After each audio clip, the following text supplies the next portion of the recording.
আসসালামু আলাইকুম। Recipes by ওয়াসিস মম চ্যানেলে আপনাদের সবাইকে স্বাগতম জানাচ্ছি আমার আজকের রেসিপিটি দেখার জন্য।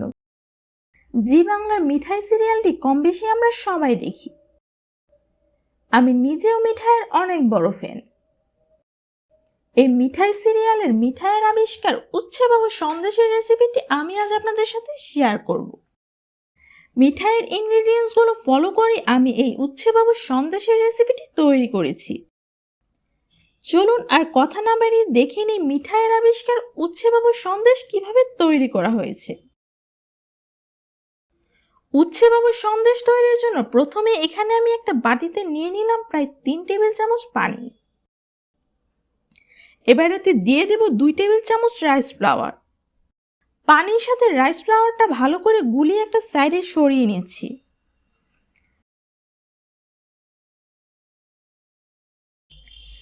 এবার অন্য একটি বাটিতে আমি 2 টেবিল চামচ পানিতে 2 টেবিল চামচ হোয়াইট ভিনেগার গুলিয়ে নিচ্ছি।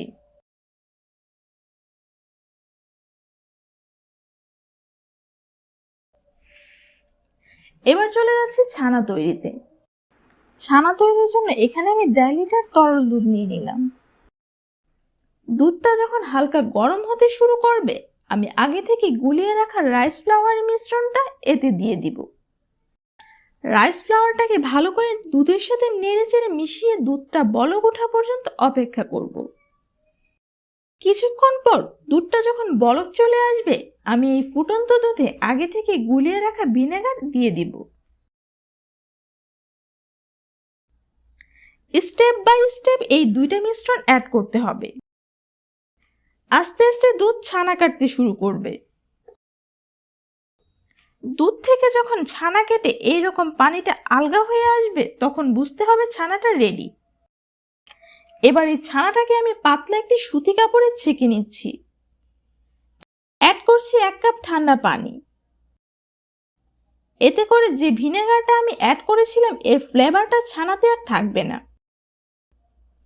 এবার এই ছানা থেকে যতটুকু সম্ভব পানি নিংড়িয়ে আধ ঘন্টার জন্য ছানাটাকে আমি ঝুলিয়ে রাখবো। এতে করে এক্সট্রা পানিটা ছানা থেকে ঝরে যাবে। আধ ঘন্টা পর আমার ছানাটা রেডি। এবার এই ছানাটাকে আমি হাতের সাহায্যে ভালো করে মথে নিচ্ছি। ছানা ভালো করে মথে নেওয়া হয়ে গেলে আমি অ্যাড করছি চালের গুঁড়ো।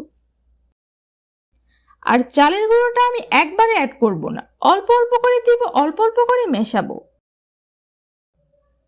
একবারে চালের গুঁড়ো অ্যাড করলে চালের গুঁড়া বেশি হয়ে যাওয়ার ফলে ছানাটা ড্রাই হয়ে যাবে আর এতে করে সন্দেশটা ফেটে যেতে পারে। এখানে আমি 1.5 লিটার দুধের ছানার জন্য প্রায় 3 টেবিল চামচ চালের গুঁড়া ব্যবহার করেছি। এবার একটা ফ্রাই প্যানে ছানাটা দিয়ে দিলাম 1/3 কাপ পরিমাণ চিনি। চুলার আঁচ থাকবে একেবারে লোতে।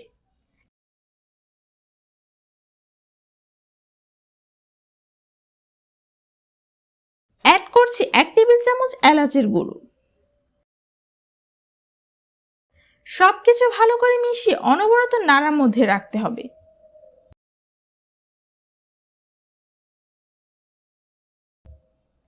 চিনিটা গলে আসলে অ্যাড করছি কাঠবাদামের গুঁড়ো। সবকিছু আবারও নেড়েচেড়ে মিশিয়ে নিচ্ছি।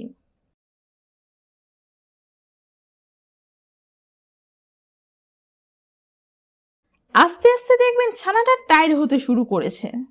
ছানা যখন প্যানের গা থেকে আলগা হয়ে উঠে আসবে বুঝতে হবে সন্দেশ তৈরির জন্য ছানা রেডি। এবার এই ছানা থেকে আমি কিছুটা অংশ উঠিয়ে নিচ্ছি।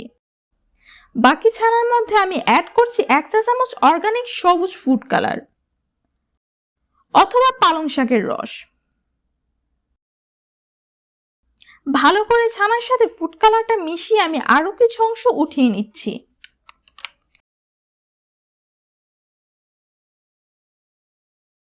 এবার বাকি ছানায় আমি আরো কিছুটা ফুড কালার অ্যাড করে যতক্ষণ না পর্যন্ত ছানাটা গাঢ় সবুজে পরিণত হবে ততক্ষণ জাল করে নিব।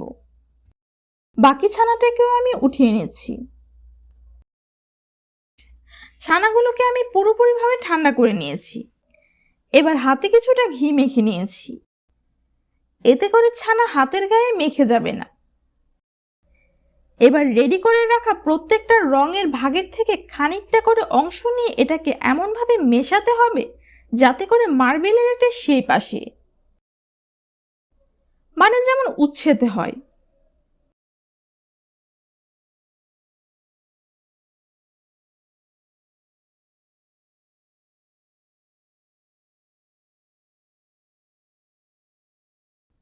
উচ্ছের গায়ে সেই অ্যাব্রো থ্যাব্রো ডিজাইনগুলো করার জন্য আমি এখানে কাঁটা চামচ এবং একটা টুথপিক ব্যবহার করেছি। আমি কিভাবে ডিজাইনটা করেছি আপনাদের বোঝার সুবিধার্থে আমি এই পুরো অংশটাই সম্পূর্ণ আনকাট রেখেছি।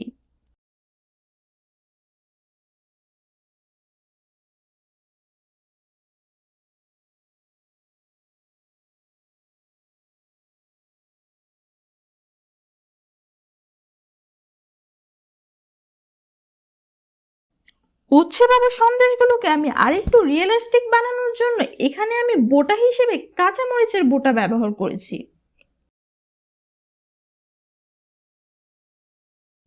তৈরি হয়ে গিয়েছে আমার মিঠাইয়ের উচ্ছে বাবু সন্দেশ বা উচ্ছে বাবু সুইটস। ভিডিওটি কেমন হয়েছে আপনাদের মতামত কমেন্ট বক্সে জানাবেন। আর হ্যাঁ, বাড়িতে অবশ্যই ট্রাই করবেন। আজকের মতো বিদায় নিচ্ছি, আবারও হাজির হব নতুন রেসিপি নিয়ে। আল্লাহ হাফেজ।